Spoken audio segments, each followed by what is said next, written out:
Good evening, everyone, and welcome to tonight's special broadcast of Hey Sister. We are super excited to be partnering with Alpha Kappa Alpha Sorority Incorporated, the Psi Theta Omega chapter in Orlando, Florida, for tonight's special broadcast as we talk about HBCUs. This week is HBCU Spirit Week.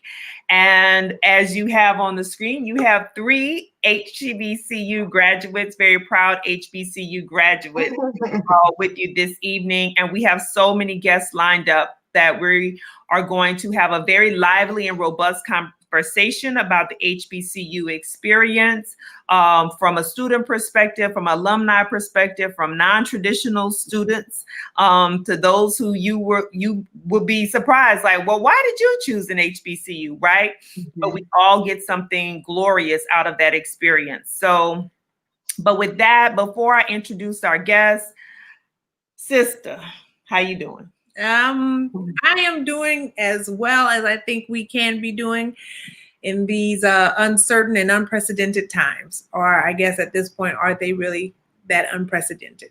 Right. I think that is one of the things that, you know, if you are a regular viewer of Hey Sister, you know, we normally start our show with hot topics.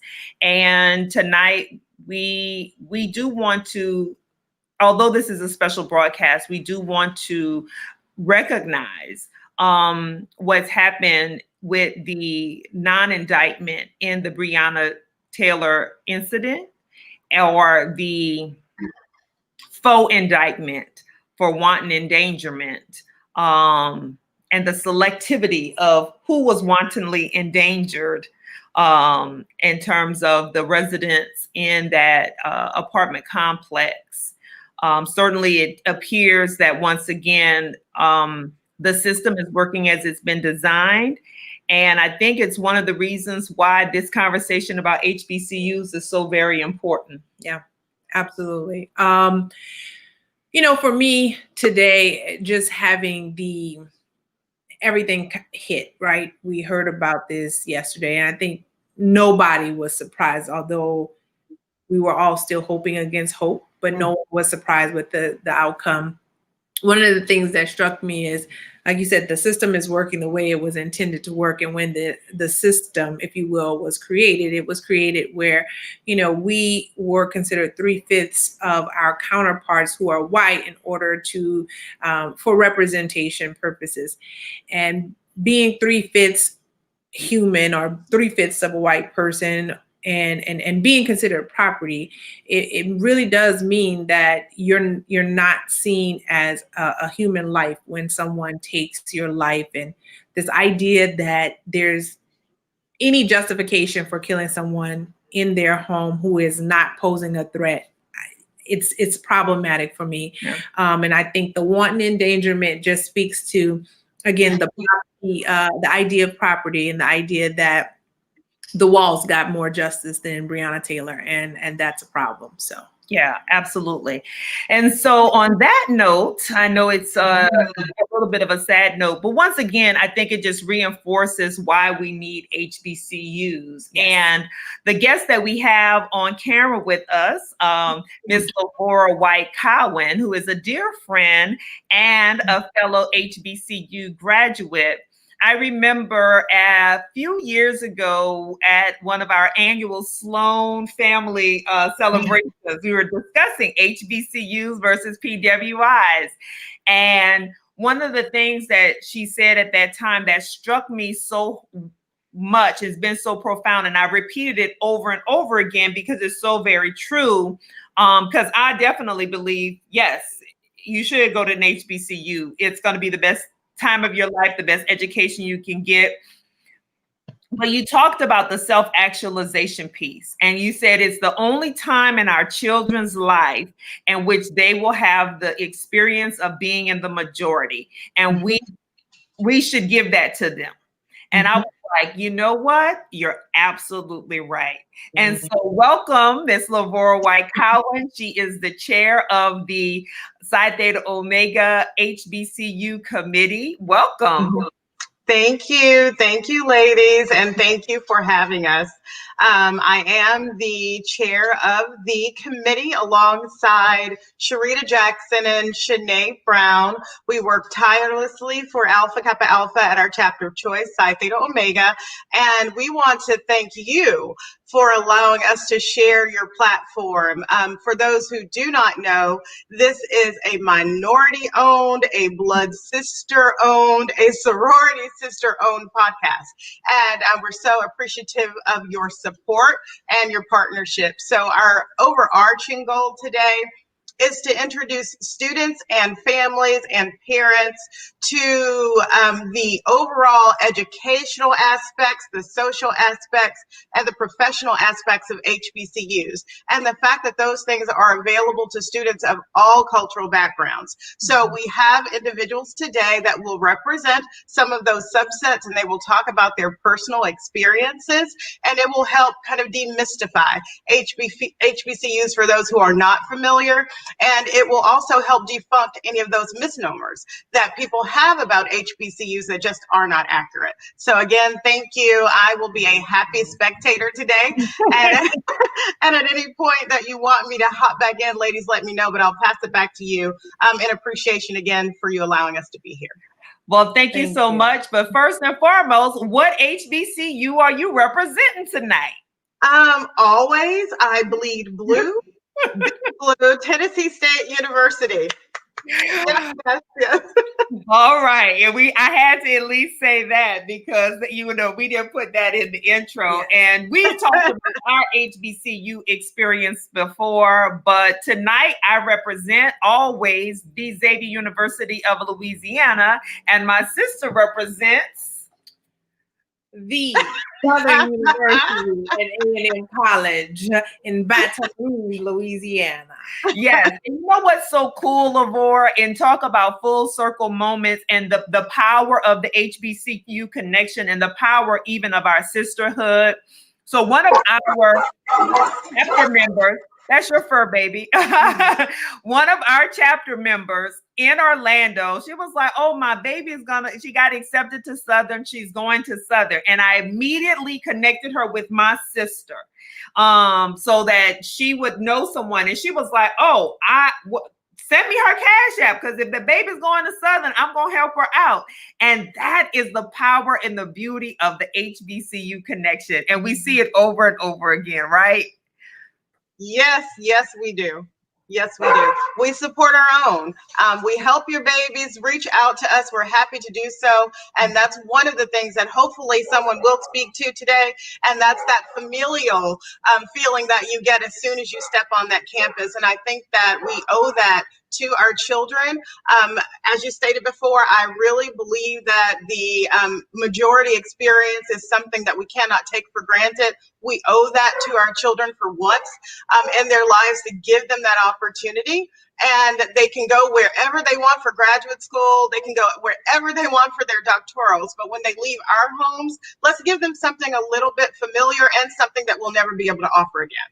Absolutely. Well, with that being said, we're going to drop you out the broadcast. I know you're going to hang around and listen in. So we'll see you in a bit, and we're going to drop her down. But we're super excited. We're going to be bringing on some current students onto our broadcast this evening. So first, we're going to be adding Ms. Jordan Jackson. You've met her before. She's been on one of our special broadcasts.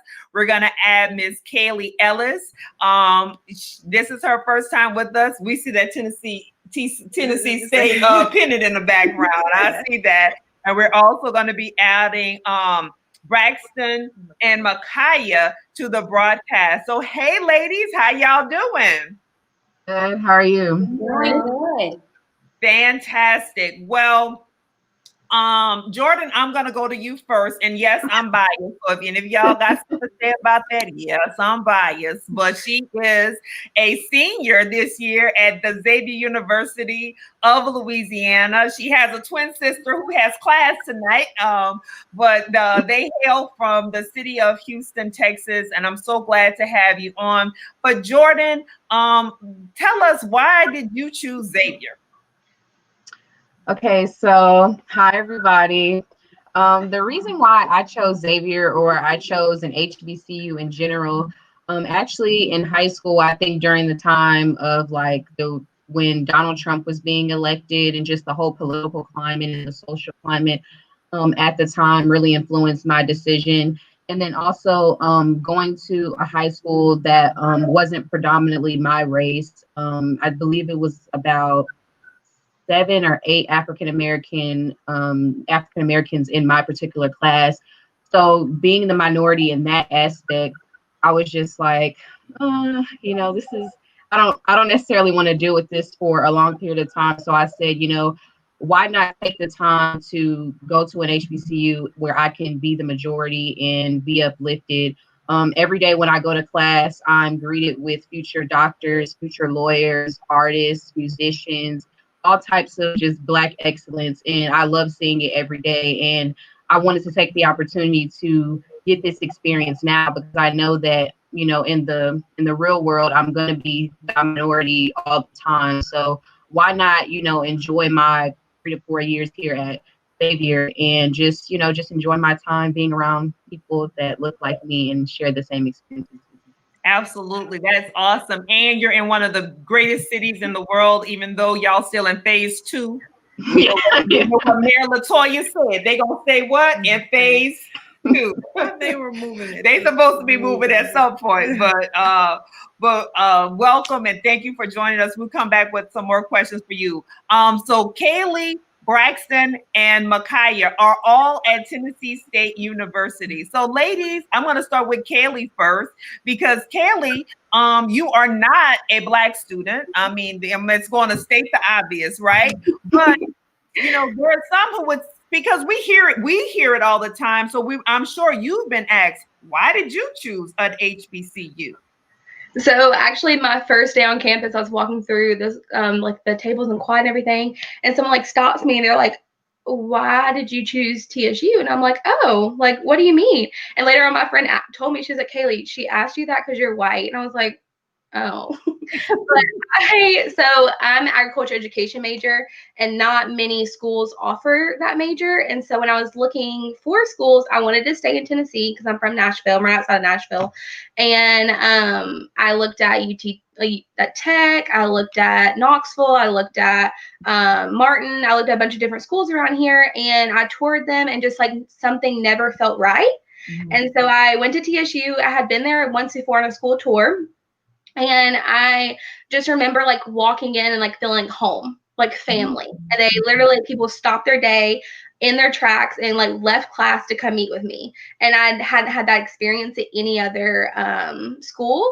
And also I am a first gen student. And so like I didn't have that legacy of going to a school and like picking a school and like going there because your family went there or you had that feeling. And so to be able to walk into a school and feel like I belonged.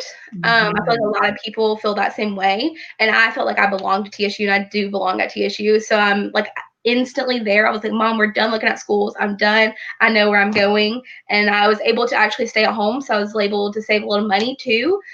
So that's one of the main reasons I picked TSU because it was like home. Like it felt like family. So I was excited. That is wonderful. Isn't that awesome to hear? It is. Because it's so often that people ask, like she said, ask us as Black women or Black students when we were students, why do you pick an HBCU? So I can only imagine how many times that you may have been asked that question. And there have been others who haven't had such positive things to say. So I'm happy to hear that you've had a positive experience. Yes, and that it feels like home because it feels like home for us. Yeah. So Braxton and Micaiah, what about you? Why TSU? Yes, so thank you again just for allowing us to be here. Like Kaylee, I also am an agricultural major, so we met each other the first week of school, so we're really, really good friends, as well as a political science major. For me, I chose Tennessee State University. Similar to Jordan, I went to a minority majority high school, and so for me, I just really wanted to have an opportunity where I didn't have to be the minority for 4 years of my life. For 4 years, I could bask in all that an HBCU was. And I chose to go to Tennessee State University. My parents are products of an HBCU. So my parents went to Alabama A&M University. They met there. And here came me, my brother, and my sister.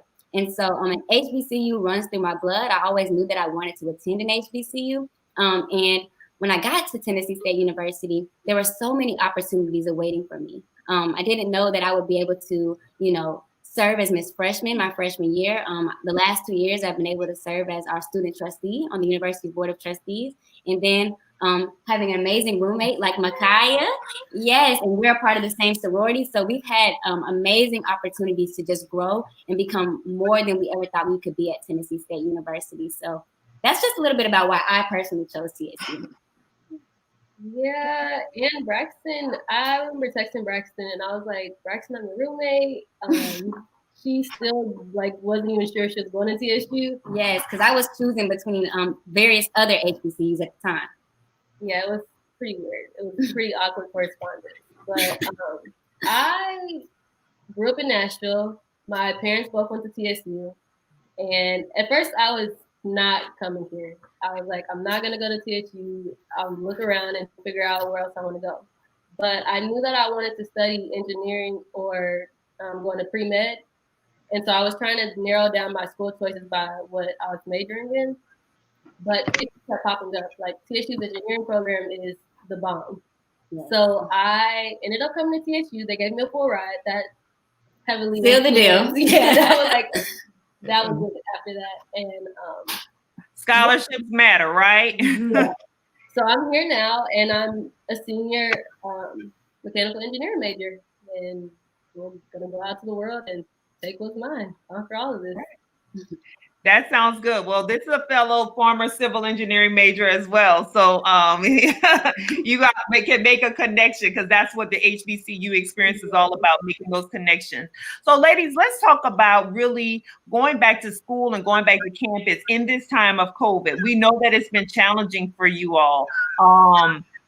You had your semester abruptly shortened, at the beginning of this year, and now where it's also been, you come back to campus, things have been a little different.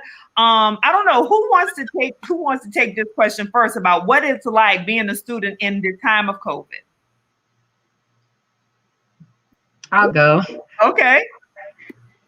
It's definitely a really, really big adjustment, and sometimes I find it hard not hard, but a challenge to find motivation sometimes, because just the climate of the world is just very different, and it's kind of sad, a lot of the things that are going on. So as a student, you're dealing with, trying to get classes, trying to graduate, and then dealing with all of the emotional stress of just society. So it's definitely harder to just concentrate on everything at once.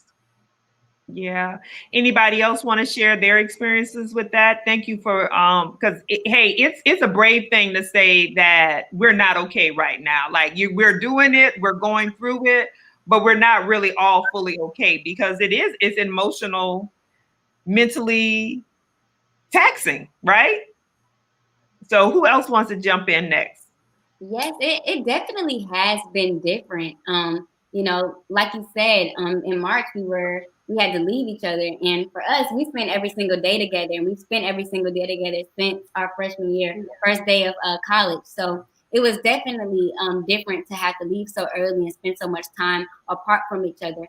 But what I will say is Tennessee State University has found ways for us to stay engaged, even in the midst of a global pandemic. So, it wasn't long after we left that we were having online events. Courtyard Wednesday is a big thing at Tennessee State University. So we were having virtual Courtyard Wednesdays.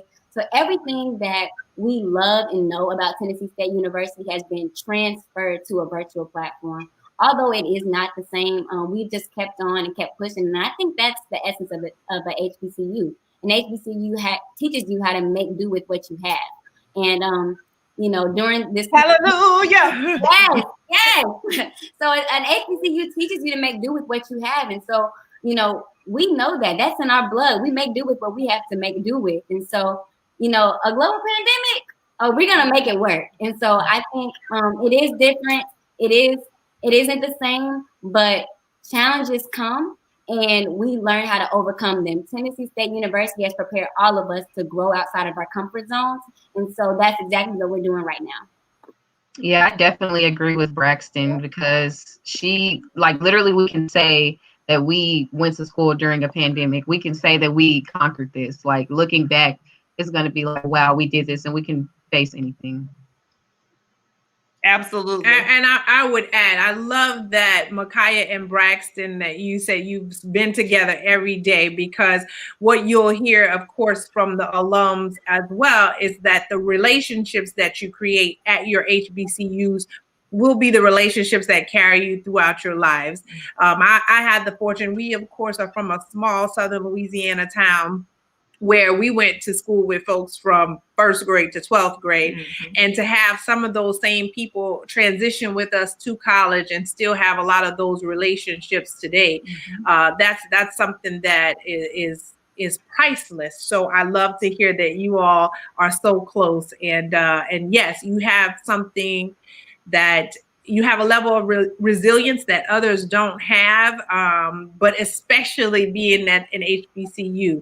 And I had to say, HBCU, if there's anybody who's watching who doesn't know, it's historically Black colleges and universities, because we discovered this past weekend that we were just HBCU. And then I said, do you know what an HBCU is? And discovered that some people are still unfamiliar with the acronym. So. Yeah, I had that experience where I'm like, oh yeah, I go to TSU, the HBCU. And they're like, oh, what? And I'm like, HBCU, which I didn't know the difference until I came to TSU either. But like all the time, like, yeah, I got HBCU. They're like, oh, what? I'm like, an HBCU? Like, how do you not know what this is? And Kaylee, I am so glad that you said that, and you're going to be able to take that experience with you everywhere you go, and you know, breaking the stereotypes, like busting the norms. You know, when they see Kaylee Ellis and they see TSU, because one of the things we do know for sure, especially at the for those of us whose school have graduate level programs, like at Xavier the Pharmacy School or like at Southern Law School, mm-hmm. there's always a more diverse population than on the undergrad level, right? And when we get to the graduate school level, and so now, you know, when they see your name, they see that degree and that diploma, they're gonna be like, oh, double take, but that's all right. That is going to be one of your distinguishing factors to set yourself apart from everybody else. So you made a good choice, girl. Yes. So tell us about your experience. You said you're a first generation college student. Tell us what that experience is like, being the first generation in your family to represent for just on to secondary, post-secondary education. So it's when I picked a school, I was like, I didn't know what to look for. I didn't know what questions I should ask, what I needed to even think about when I was choosing a school.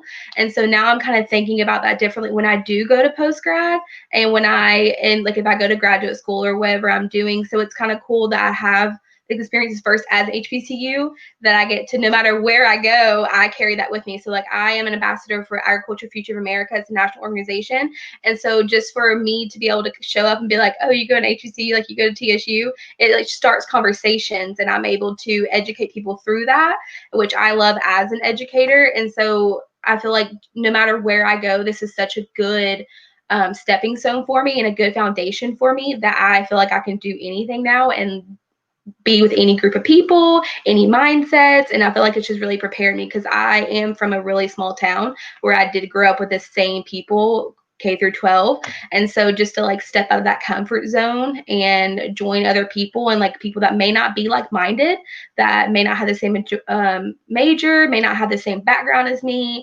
didn't come from the same part of the US, aren't from rural communities. I feel like it's just a really good stepping stone. It's really good, like, opportunity.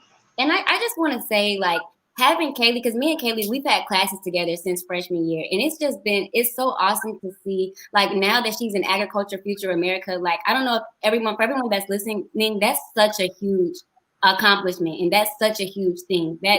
That's a huge platform. And so for her to be representing our HBCU on that level, and to be on that level, being the person that she is, and saying, hey, HBCUs are important. Invest in HBCUs. Go find HBCUs and Black students to bring into these programs and show and allow you to see all the greatness that HBCUs are. That's such a huge thing. And so I just wanted to make sure that I highlighted the great work that she's doing, because to have our university put on such a great national platform like that, and to be using it to talk about the importance of people like us being there and doing the great things and the research that we're doing and, you know, the work that we're doing, it's huge. It's huge for Tennessee State.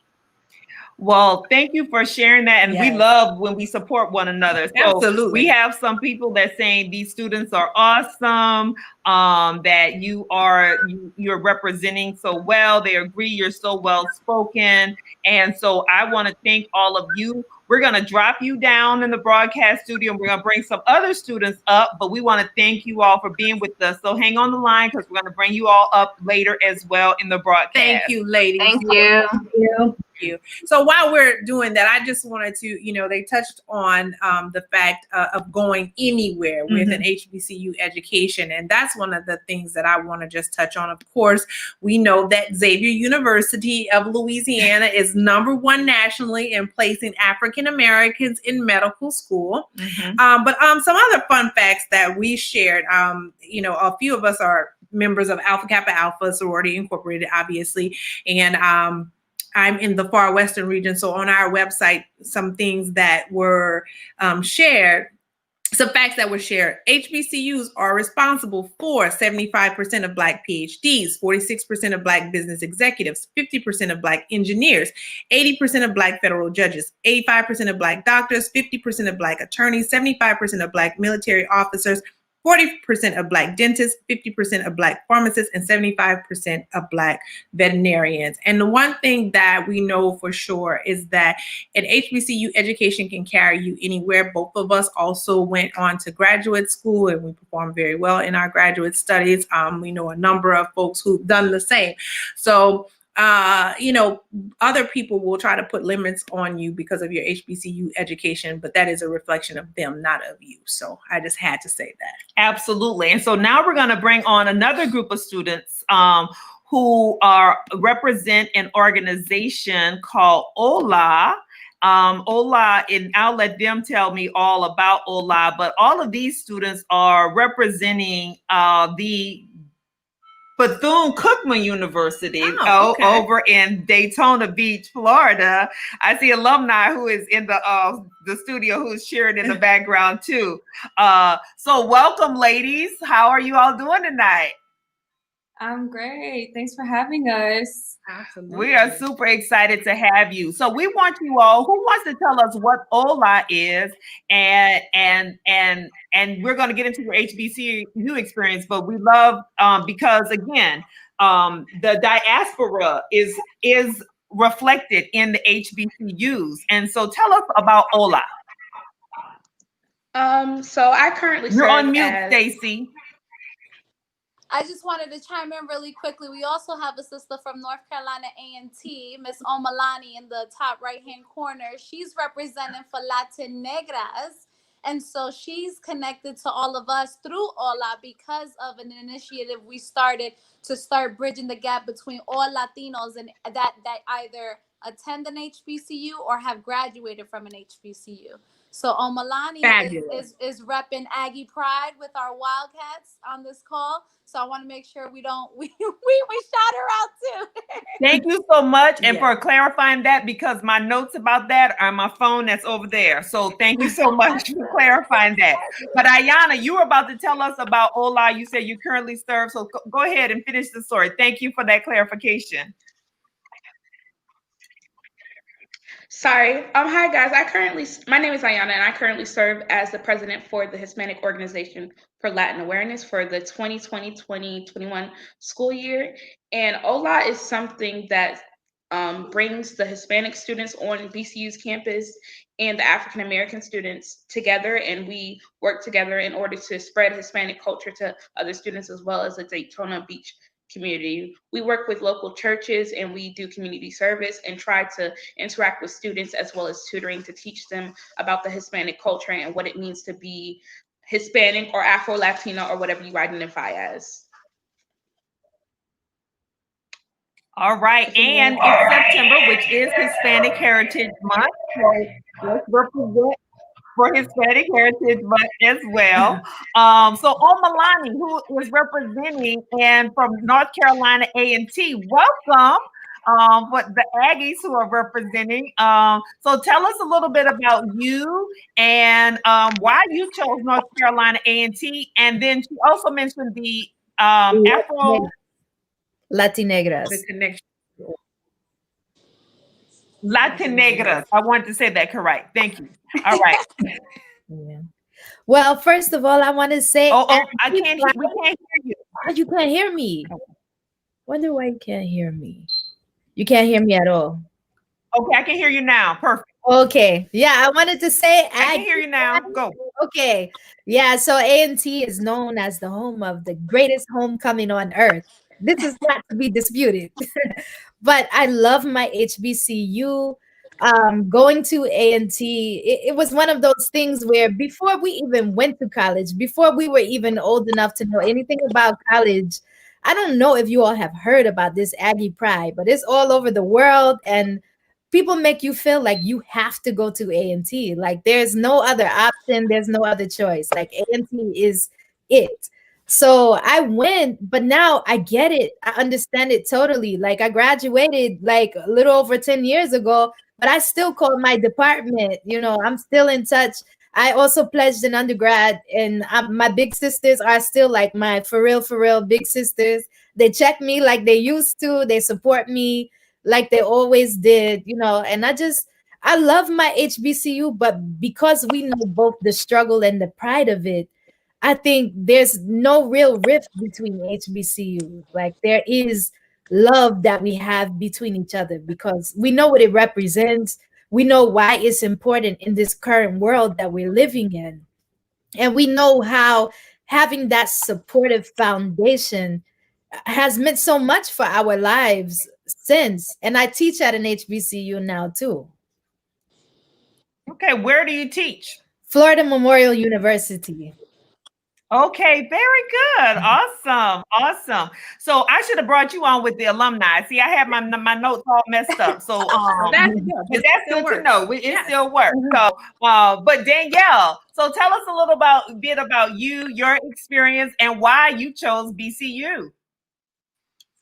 Hi, everybody. My name is Danielle. I graduated from the great Bethune-Cookman University in 2018. Stacy, who's also here on the call, is my HBCU mama, sister. She was my advisor. She was everything to me. I served as the OLA president from my freshman year to my junior year. And being at an HBCU was, when people tell you it's the best experience you could ever have, it's the best experience you can ever have. And I can really say that because I've been on both sides of the spectrum, because I got my master's at a PWI from the University of Miami. And it's two completely different worlds. At BCU, you know, they just cultivate you different at an HBCU. You know, they care about you. I wasn't just student number 648756, and that was really my ID number, by the way. But I don't know why I still remember, but I do. But there, you know, everybody knew me as Danielle, all my professors, everybody. And at it was just like, okay, you're here to learn. You're in a class of, you know, hundreds of other people, and you're here to get your degree and go, you know?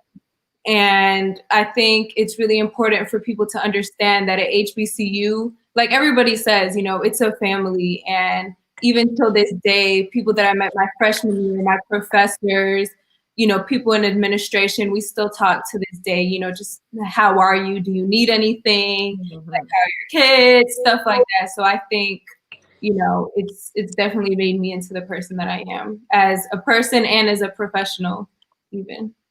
Absolutely. And I'm sure that you would probably, sister, challenge or Milani on that. Yeah, I was going to, but I was just gonna wait. I was gonna take some time and wait about it. But I think that's also the beautiful thing, right, about HBCUs.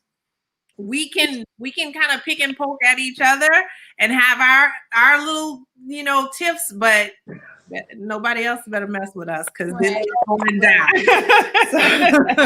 Absolutely. Absolutely. So Stacy, welcome.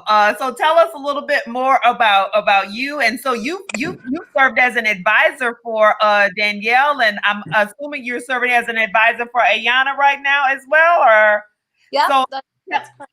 yeah. She's the advisor for Ola. The founder.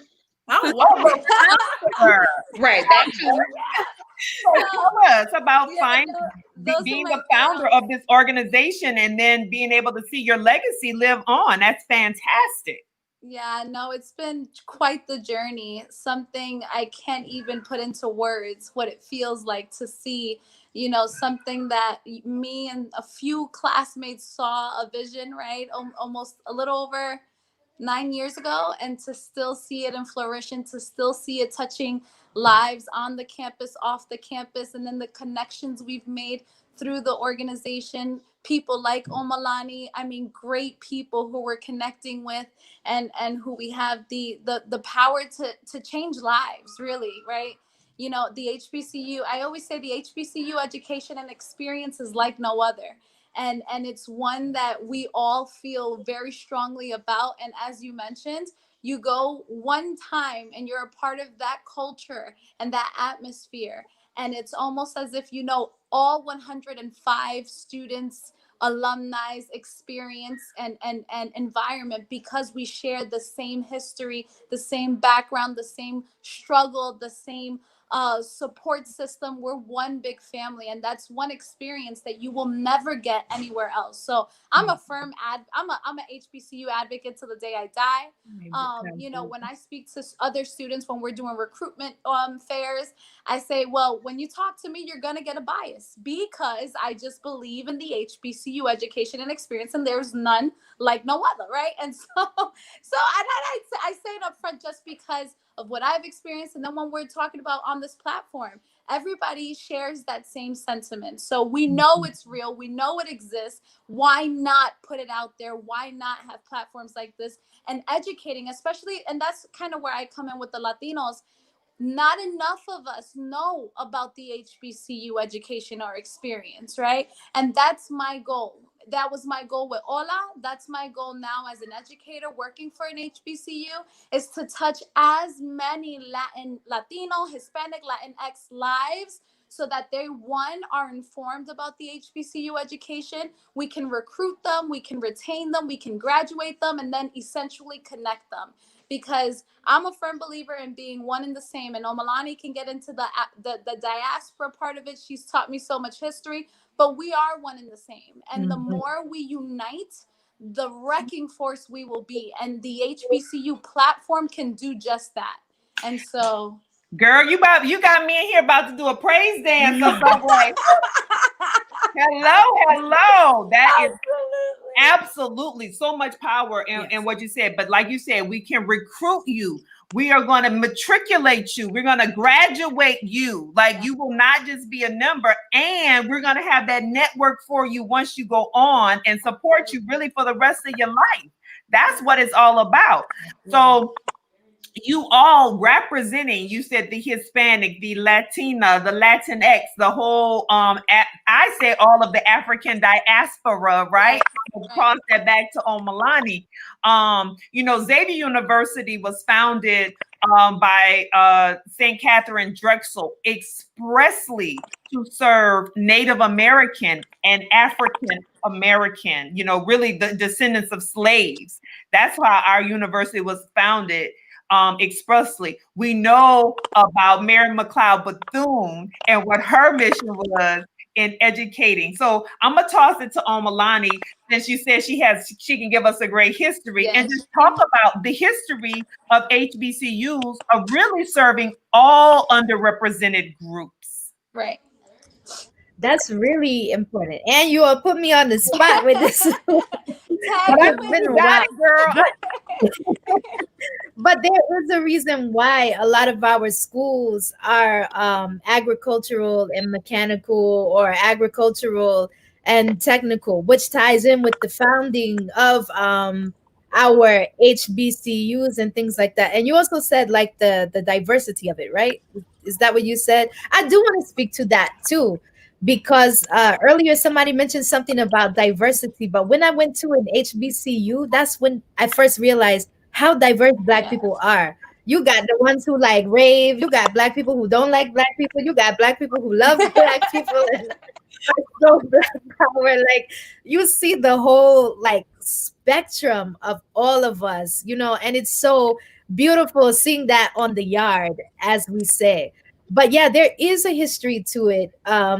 And it's important that we honor that legacy, because even from the time when I was in school in undergraduate, so many of our schools are being closed down because there is this misconception that the education is substandard. And like you, Danielle, who I think I taught you in high school, if I remember correctly, but at Miami Beach. Oh Okay. my gosh, yes. Yeah, I taught you French. Okay, but I think that there's a misconception about the education you receive at HBCUs.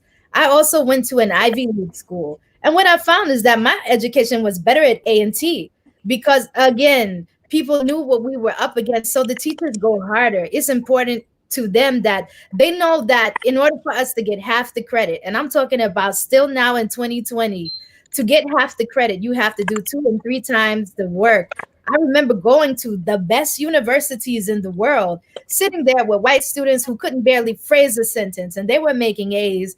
And I had to really, really, like break some glass in order for me to be able to even get a B or a C. And it wasn't that my intellect wasn't on par with theirs.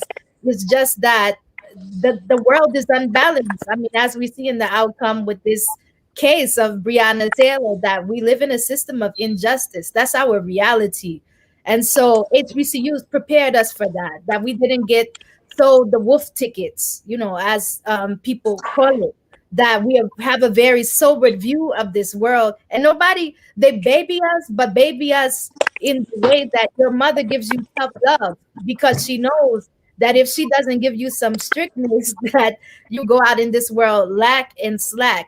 Our HBCUs are not lack or slack, but there's not as much appreciation for them. So that's how we lost Morris Browns. That's how we have all these other schools. Even at one time, Bennett was in trouble, at risk of losing. And we have to make sure that we put money back into our schools, So I don't know if I answered it, but.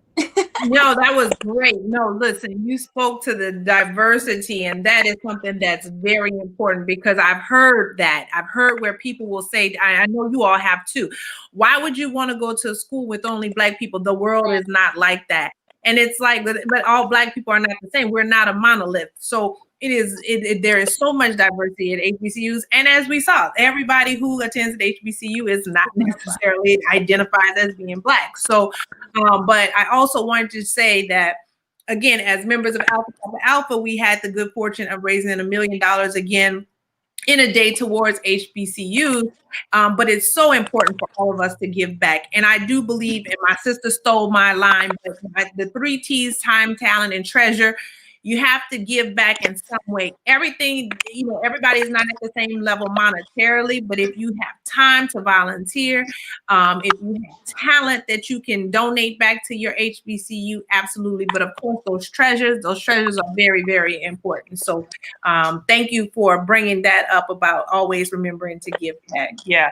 And I want to say also on the giving back, it doesn't require a lot. Yeah. So if you could give $5 a month, start with $5 a month. Because what we can do with $5 at an HBCU, other people would snub their nose at. So start with $5 a month, then work your way up to 10, work your way up to 25. And so start giving now, get into that habit of giving. But even if you only give $83.33 a month, you will give $1,000 in a year. Right. So you can start small and make a significant impact. And so I'm going to toss it to Ayanna one more time before then I bring on my other 2 alumni to speak. And so as a current student, as a leader of this organization, Ola, what do you want your legacy to be with Ola at this time, this critical juncture in history?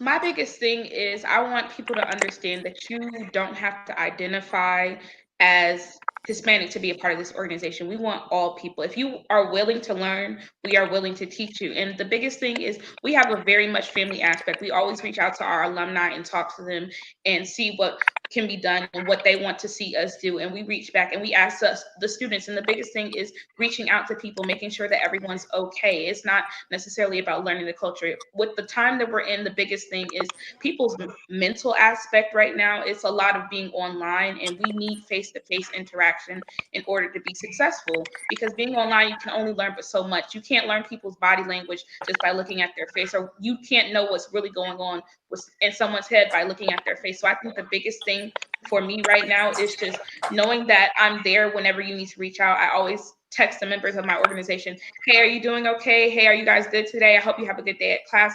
Just sending light and love to people, because that's the biggest thing, because that's what people need right now. You never know what someone is going through.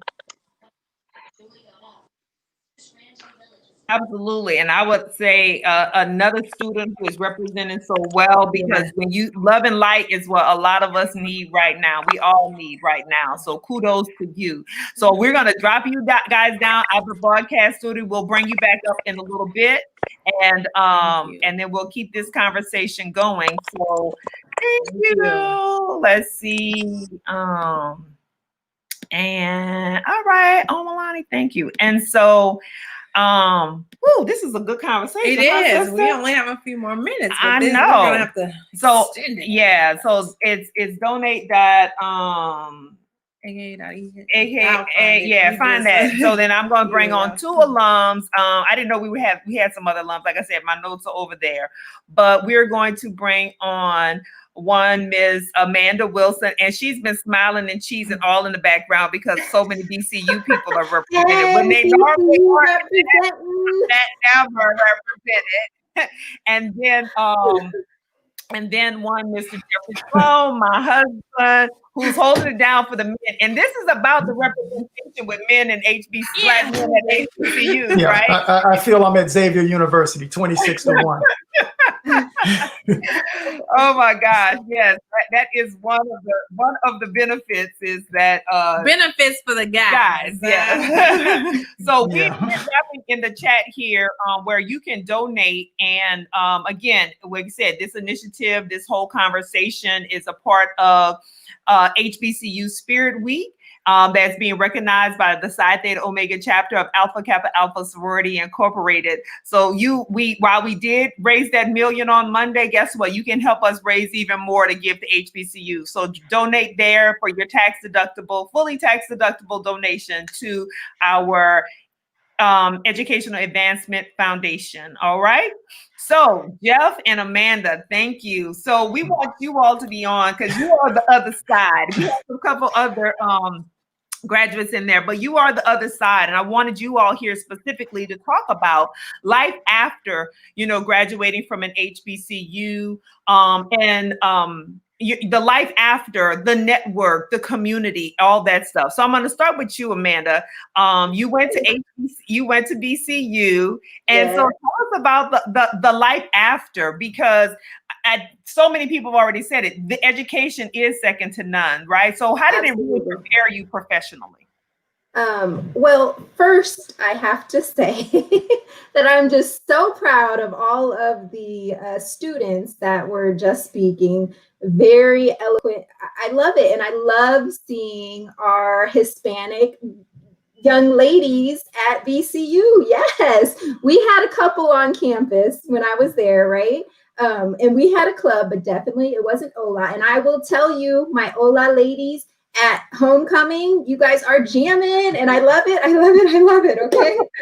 So kudos to you. But the first and foremost, professionally, I went to graduate school right after I graduated from Bethune-Cookman, and one of my professors for research methods knew the professor at Bethune-Cookman and raved about her always, saying she was second to none. All of the students that came through Bethune-Cookman, he had praised and worshiped us. And I can tell you that we were well beyond anybody else in my graduate program. You know, like he would look to me to help educate on research methods and psychology and everything. So, and I can just, you know, every step of the way in graduate school and in my professional career, when people know that you came from an HBCU, they know that you're, you know, kind of a step above. Professionally also, when I do hiring, when I hire professionals, let me tell you, I can tell the difference between those professionals that come to interview that are from an HBCU and that are, you know, from a PWI. You can just tell you're cultivated differently. You know, you're taught things that I still, to this day, that I learned in my university about professionalism. Those young ladies hit it on the head. We have to be 2 and 3 times better. We have to come with it. And that's what we're taught, you know, we're just cultivated and brought up at a much higher standard. And it's like no other. I think they touched on just about everything that you can touch on. The networking afterward. When I see those resumes and those applications coming through from my BCU or FAMU, or, you know, I'm like, yes, where are my people at? We are family, and we connect and we understand and support one another. And, you know, it's like, oh, FAMU, BCU, Aggies, you know, but it's all love. It's all family. It's all really one. Peace, love, and light across the board, no matter what HBCU you represent. So it feels so good. It does. It's so important to continue to represent, continue to give back, like you said, because we too were just, you know, not fresh out the water just yet, you know, our university, but that's why it's so important as a community, as alumni, to give back, continue to give back however you can. You hit it on the head, Demetria, you know. If you can do a little bit at a time. Set it up so you don't even recognize or realize it's coming out of your account. Set up automatic and you don't even miss it. You know, it's so important to continue the legacy that, you know, especially our founder toiled, you know, can you imagine what she started with? 5 girls, $1.50. Like, come on, you cannot let that die. You know, you have to continue to fight for that and just keep it going. Absolutely. That is so well said. And, you know, I know, Jeff, one of the things you've been actively doing this week is participating in recruitment. And so, you know, this week, once again, we saw making headlines, right? So a CEO of a major corporation who's been sued multiple times for discrimination and discriminatory practices against people of color had the audacity to say in a forum with employees that he can't find enough Black talent. You know, talent pool is small. The talent pool is small. And I'm like, are you kidding, Wells Fargo? Stop with the lies. Because look at this phone here tonight. Are you serious right now? So I know one of the things you've been working on really, and your organization has made a commitment to really not just recruit, because we know we can always, you know, we make the diversity number, but it's that inclusion and the sustainability. So tell us about what you've been doing. Tell us about your HBCU first, and then what you're doing professionally to ensure that the legacy kind of continues to go on, and that, you know, people realize they just fishing in the wrong pond. Of course, they're just not taking a look in the right spot. I mean, HBCUs are, I mean, the numbers spell it out. First of all, Jackson State University, Jackson, Mississippi, I love, my dear old college home. Number 1, and welcome BCU to the SWAC. We appreciate it. You'll make a few dollars now. Glad to be there. Yeah, you come and playing with the big boys. You'll make a few dollars now. You'll get a little bit more money. But no, you know, the thing is that we have to also be intentional about what we do. You know, I work for a company called Thermo Fisher Scientific. And I will tell you, earlier this year, you know, after, you know, all the situations that we've been dealing with, you know, our CEO made a commitment. And this is something I learned about him with this particular commitment. I didn't know at the time that he was married to a Black woman and that he had biracial kids. He never advertised it, never said anything about it. But after all these situations happened with Ahmaud Arbery, you know, Jacob Blake, these things, really touched him. And he made a commitment to hire 500 HBCU graduates over the next 3 years. Not just recruit, but to actually hire. And what the big focus has been on for the past 4 to 5 months, and I volunteered to be a campus representative for FAMU, is the recruitment process to get kids into the pipeline early in the game, as far as internships and also our leadership development program. Now, that had never been a focus. And, the African Heritage Employee Resource Group has made a big dent in that to make people more aware of what HBCUs can bring. Prior to this year, we only had 2 partner schools that were HBCUs, but we raised a stink and raised our voices, and we've added 7 more since then.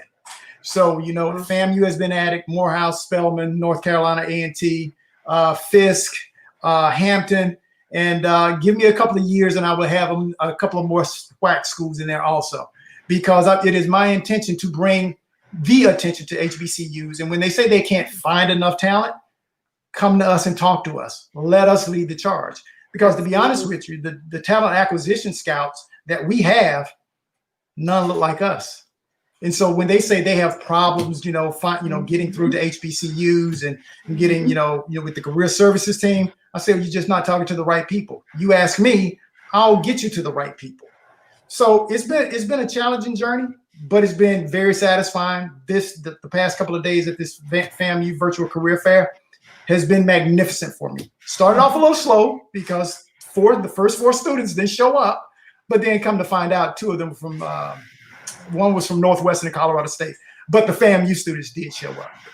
So it has been wonderful in that 10-minute time limit that I've had with them to mentor and just give them, just nuggets. And, a lot of our kids are suffering from imposter syndrome. They look at the jobs and the internships and feel, well, I don't feel I'm worthy for that particular job. And I have to be a cheerleader. So I, encourage everyone who's on this phone, who has contacts and networking within your company, make noise within your company, make noise with your HR teams. And also, if you're a hiring manager, when you are going to your talent recruitment team, you tell them, I only want to see people from HBCUs that come across my desk. Mm-hmm. So that's one thing where if you don't have the money, you have the time and you can put forth the effort where you're at right now in your particular business.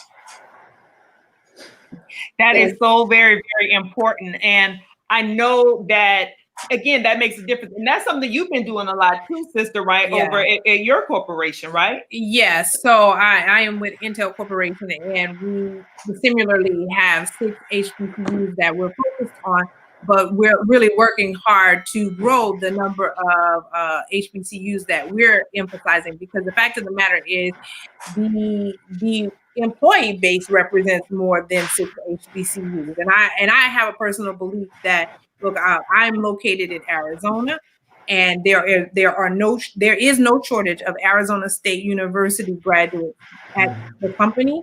And so if there is representation from Arizona State, then surely I believe that the HBCUs that are represented from an employee base should also be represented as far as our recruitment efforts, but also our internship efforts. I mean, we've had a really good pool of students from HBCUs in our internship program, but I definitely want to see more, because sadly and unfortunately, we all love all HBCUs. We understand the beauty of all HBCUs, but very often in corporate America, they hear about a select few and they want to latch onto that select few, and then they don't want to expand beyond that handful because they've checked the box already. Mm-hmm. But we have to push them beyond checking that box. And we have to be unapologetic and unafraid to say, yes, I am going to recruit from an HBCU. I am going to help these students get internships, and I'm going to help them come back to this company after their internship, because we already know they're going to be successful. Yeah. Just a quick, I want to put something out there about also increasing, HBCUs. At least attendance to the HBCUs. One thing I learned looking at some of the stats that, out of all the African Americans who go to college, only 10% of them attend HBCUs. which to me, when I heard that, I said, that's unbelievable. That can't be true, but it is. And I think where we fall short too, some of our alumni don't lead our kids to their alma mater, their HBCU. Right. And that's something that I can't fathom either. You know, when you tell me that the life you're providing your child, and your child now has a sense of, well, I'm too good to go to that HBCU. Well, first of all, if my child would ever say that to me, well, they would stop eating. They would have their lights turned off, and I would take the light bulbs out the lights in the room, because guess what? The HBCU experience got us here. Yes. And so I think it's also important too, as HBCU alumni, that you also have to take your kids back to your school when it's exciting, so they can see the full breadth of HBCU life. So I'm talking to all you HBCU members out there. Yes. Take your kids to homecoming. Make the sacrifice. And speaking of Make the homecoming, sacrifice. You talking to me too, because I did not ever get a chance to bring my niece and nephew to homecoming. Well, you still have a chance for let me just say, you still have time, sister. I know. You still Hopefully time. next year. Yeah. I'm telling you, I'm going on an HBCU tour next year. If this pandemic has taught me anything, I want everybody homecoming. Everybody. I want to see which one really is the best. Yes. Can we see who homecoming really is the best? Yes. Let me tell you though, I struggle a little because my husband went to a PWI, you know, so my kids are a little bit torn. But let me tell you about the homecoming experience. Taking them there, oh yeah, they want to go to BCU now, you know, like, and I actually had to, oh, you guys have homecoming? To my husband, like, really? I was like, oh, I guess you do have a football team, but it ain't homecoming like our homecoming. So it's like home for us. Expose your kids to it, because it's so true. We've got to, you know, continue the legacy, continue to build that attendance so that we can continue to push out excellence all across this world. Really. Exactly. And I think it's also important that we take our friends who went to PWIs to our homecomings, so they can understand the experience, because they went to school, you know, they might have 5 or 10 good friends, you know, out of that whole experience. But when you go to an HBCU, I can tell you, and my wife and my sister-in-law can attest, and I can attest when we go back to their schools, that when you come to my campus, you will be taken care of, because you have built a network of thousands, not tens, not even more than that, thousands that will be with you for the rest of your life. I remember people back from my freshman orientation week in August of 1984. And today, 36 years later, these are some of my best friends that would do any and everything, because we have it like that. And I will say one of the things, so both of us chartered alumni chapters. And so for all of you all out there, if you're not currently active with your local alumni chapter, get active with your local alumni chapter, get active with your national alumni chapter. Because one of the beauties I think we both experienced being active at the alumni level is that we've been able to connect with generations of our institutions, the legacy, right? So some of the people who I love talking to most graduated in 67 and 69.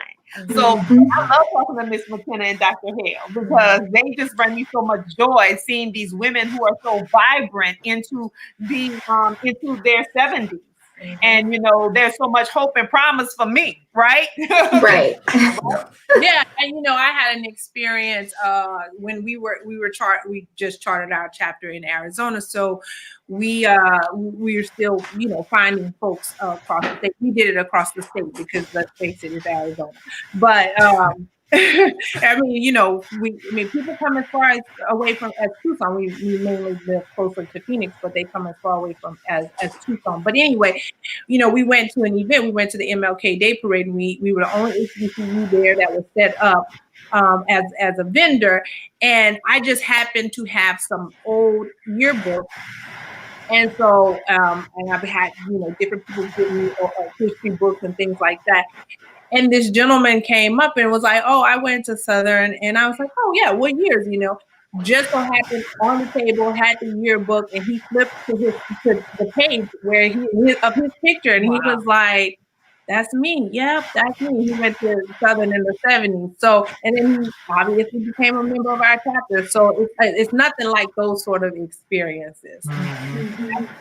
So I'm going to ask you two to kind of give some closing remarks. You talked about the networking. You talked about being intentional in recruiting and as well as hiring and kind of really looking out for us in that way. So tell us in closing about, you know, your fondest memory and then your greatest hope for the HBCUs in the future. My greatest memory. Yes. Well, also, I did join a fraternity, Kappa Alpha Psi, greatest in the land. But, you know, growing up, I had an older brother. He was 6 years older than me. So, you know, I didn't really have a time growing up where I could really, you know, be there with him and he could teach me, you know, things I needed to know. And when I got on campus, and my family will tell you this, that I didn't speak at all really before I went to Jackson State University. I got a chance to go to a school that helped me find my voice, helped me find who I was, and not just be, as my wife would say, the exception because I went to a majority white school.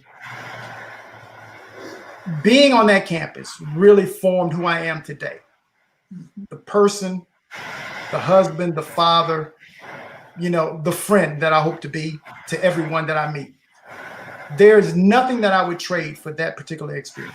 Nothing in the world, because the friendships that I've made are long lasting. And it's just hard for me to kind of describe it. I just ask everybody who's, you know, part of the HBCU experience. Sometimes you have to intercede, especially with kids who would be first generation college students. Make sure you tell the story. Make sure you tell the story where the guidance counselor won't. Who will, you know, when Devin, my son, you know, did the Black Common App, his counselor was like, well, I'm not signed up for that, which made it hard for me to believe that. So you have to understand who provided the HBCU experience to me was my guidance counselor, because I had nobody to guide me as far as going to college. I had other plans. She interceded with me and said, no, you're going to school.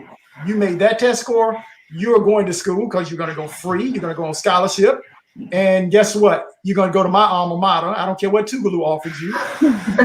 You're going to Jackson State and here 5 $100 crisp dollar bills. For somebody who really came from meager beginnings, yeah, I was bribed. It's all good. Greatest experience in my life, though. Well, thank you so much for sharing that, and I really appreciate that. And you know, we had our cousin on our Sunday episode of Hey Sister, and he talked about being that student that didn't have a great GPA, that didn't have the best test score, but now he's a PhD.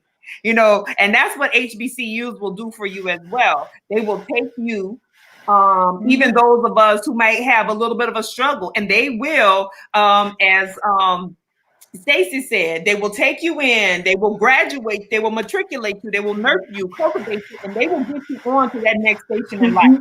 So thank you for your closing remarks, Jeff. We'll let you sign off, and thank you so much. Amanda. I similarly had no idea what I was getting into. I am from California. We don't have HBCUs out there. I honestly thought I wanted to go to an HBCU because someone from Alabama A&M came all the way to California my junior year to try and recruit students, and you know, told us about, you don't want to go to a big, you know, where you're 6'5", 7', 8, 5', 4", like the girl said. And I'm like, no, you know, I don't want to do that. I want to go somewhere where I feel like it's family. So I had to come all the way across the United States, not knowing what I was getting into. You know, I didn't even honestly know about Bethune-Cookman. My aunt said, hey, look into this school. My best friend and I looked into it. We, you know, applied. Both of us got accepted, and we were like, yes, let's go to Daytona Beach. No clue what we were doing, right? But I will tell you, I mean, similar to what Jeff said, truly and honestly, I had no sisters.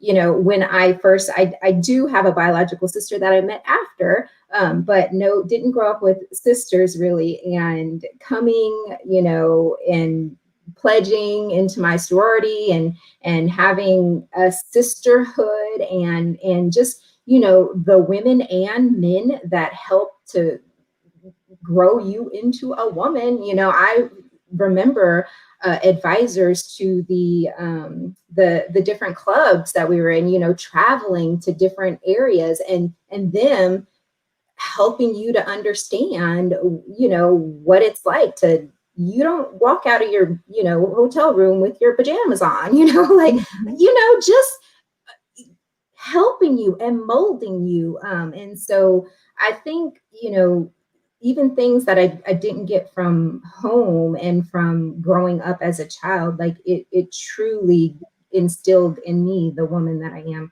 today. You know, my sisterhood, the professors, the individuals that just, you know, the family that takes you under their wing and helps to build you. And then they're with me today, you know, like my closest people are all from BCU and my sisters, and that's pretty much it. So I think, you know, I wouldn't trade it for the world at all. I wouldn't trade it for the world. And I will continue to be a huge advocate for, you know, it's the best thing that you can ever experience. So I mean, that would be my hope that, you know, more than 10% of individuals that go to college can have this same experience. Absolutely. Sure. Well, we thank you so much. We're going to be bringing the rest of our guests back on to have their final words, but thank you so much for joining us. And we know that the numbers are increasing. The data shows the numbers are increasing. Yeah. So thank you, Amanda. Take care. Thank you. Take care. Right. So let's bring back a couple of our students. Yes. Gonna bring Kaylee and Jordan. Let's see. I'm gonna bring Ayana and Braxton and Makaya all back on. So ladies, to all of our current students, thank y'all so much for joining us tonight, being on Hey Sister. We want to give each of you to kind of give your closing remarks and kind of your hope for the future. You all are matriculating. So what are you hoping for in the future? And I'm going to start with Kaylee first. I'm going to go the way you look on my screen. So Kaylee first. Sorry, I was muted. I don't really know how to particularly answer this question.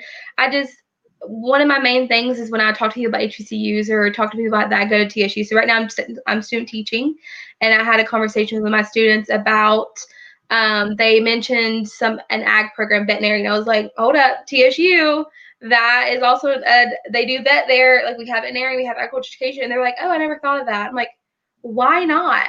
And so for me, it's just advocating for HBCUs, advocating for TSU. TSU has been a huge part of who I am today. And I'm thankful the way I grew up, and I'm thankful every experience I've had while I've been at TSU, the good, the bad, the ugly, the beautiful. I graduate in the spring, and so I will continue to advocate for TSU, continue to, just like me being an ambassador for AFA, I'm able to bring a different side of universities to an organization that is majority white. And so for me to be able to do that, and sometimes it's hard being the face of those things, and me not being the traditional student that goes to HBCU. So some people look at me, they're like, why? Like, why do you come here? Why are you representing us? Like, you shouldn't be representing us. I do get some of those things, but for the majority, like, I'm so thankful that I've had the opportunity to attend TSU and to represent TSU in so many amazing ways. And then also just the fact that the opportunities we get at HBCUs and TSU. So we do research, we sponsor through SDA. I know Braxton's also Dean Scholar. So when people look at me, they're like, oh, you've already had 4 years of research experience. I'm like, yeah, the USD will hire me. Like, I've had 4 complete years of research, and that's something even going into grad school and thinking about grad school that I'm already on top and above of everyone just because I've had that research experience. So little things like that, and just the fact that TSU will always forever be my family, and people like Braxton, other people I've met will always be my family. And I know that as we're growing and we're getting older, that we'll always be able to network and connect with each other. So thank you for allowing me to speak on here and being a part of this. Thank you so much. That was beautiful. So well said. Jordan.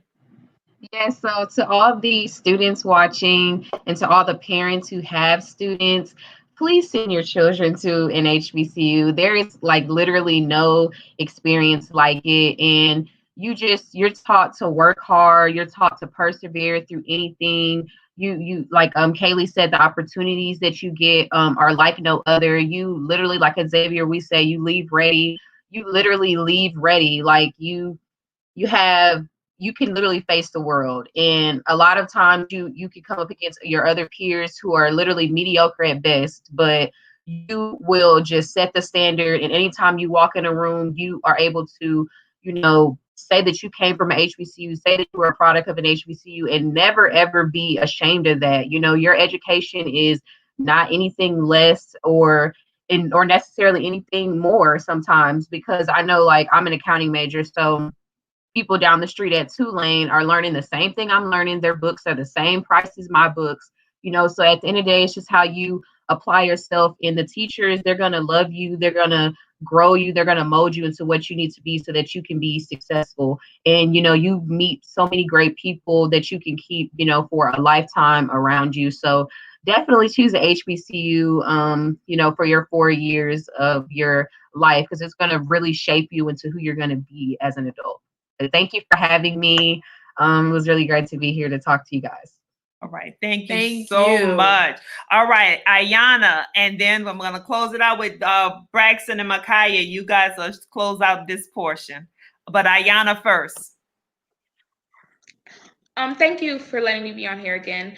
The biggest thing for me is going to be educating people. I think that growing up and being like having siblings and sisters, I think the biggest thing I want to teach them is that our culture is important. I feel like a big thing of HBCUs is cultivating that culture, and I'm teaching them something that my parents didn't, because my parents didn't attend HBCUs.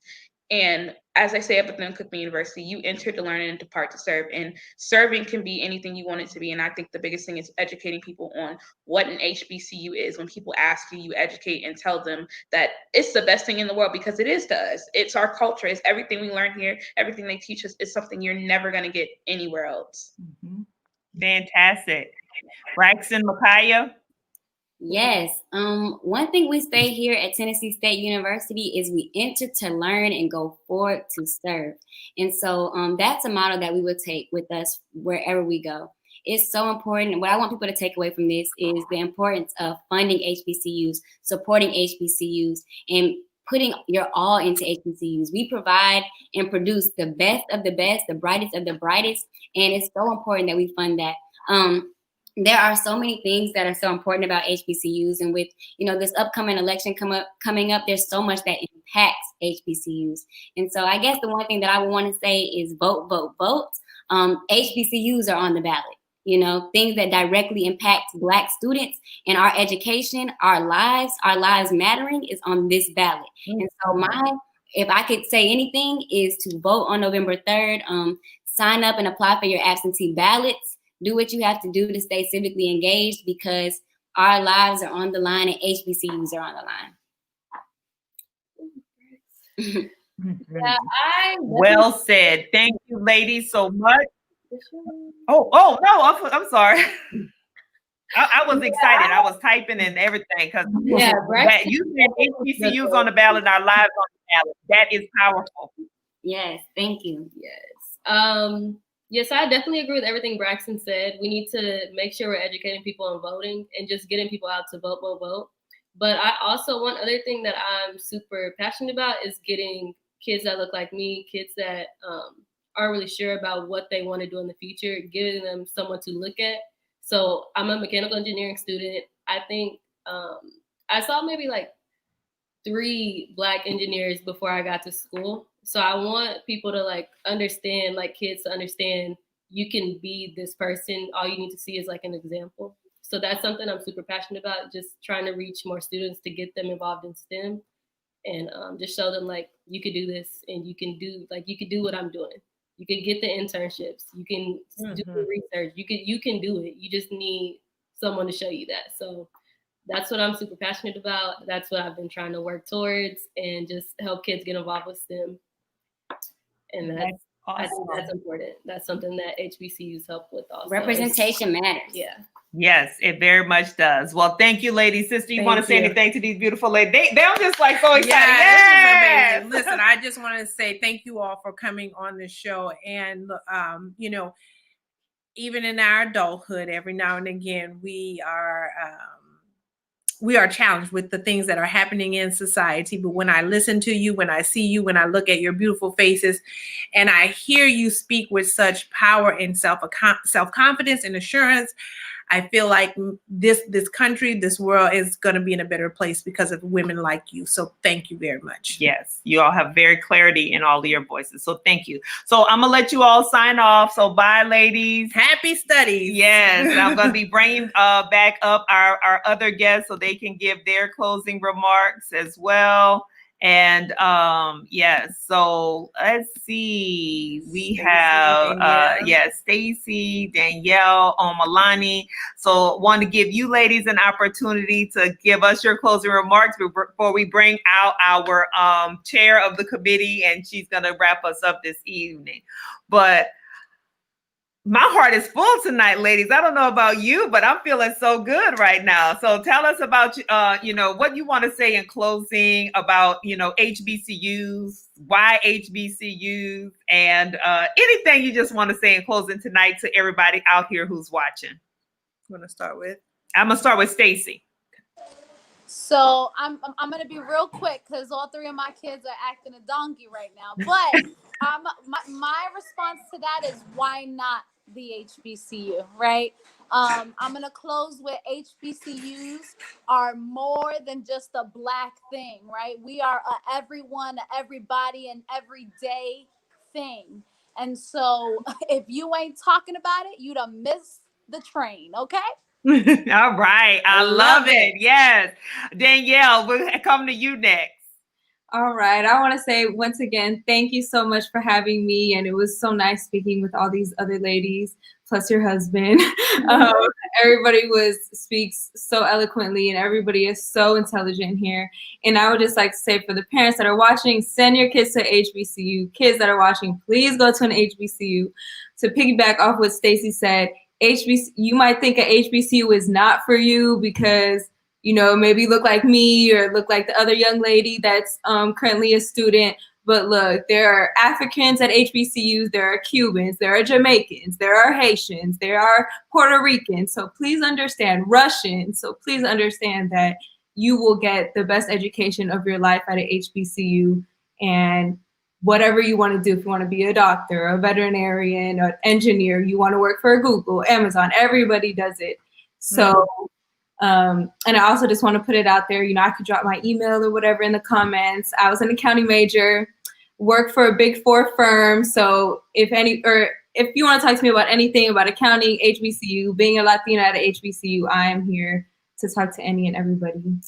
Well, I know Jordan's an accounting major, so in the private chat, if you see where it says private chat, drop it in there for her to get for sure. I think that would be fantastic for you all to connect, because that's what this thing is all about. Omalani, we're going to toss it to you. Give us your closing comments. I just want to say that, as Marcus Garvey said, a people without a sense of their past is like a tree with no roots. What I love about our HBCUs is that the foundation we get, it digs us into our roots, but it also grounds us in the perils and the obstacles that we've had to overcome, but also the pearls of our future. That to invest in your HBCUs is to invest in your future, because I don't think we graduate physically, but I don't think we ever leave our schools behind. So yeah, and I can't wait to hear the results of your tour when you find out that A&T has the greatest homecoming on earth. So I look forward to that. I will keep in touch with you to let you know. Yes, actually, maybe we all should get on a bus together. Yes. Hey, and let's do this. How about that? Fantastic. Thank you, ladies. Thank you, ladies. I'm going to be bringing you back, Miss Lavora. I think she's there. Yes. All right, Miss Cowan.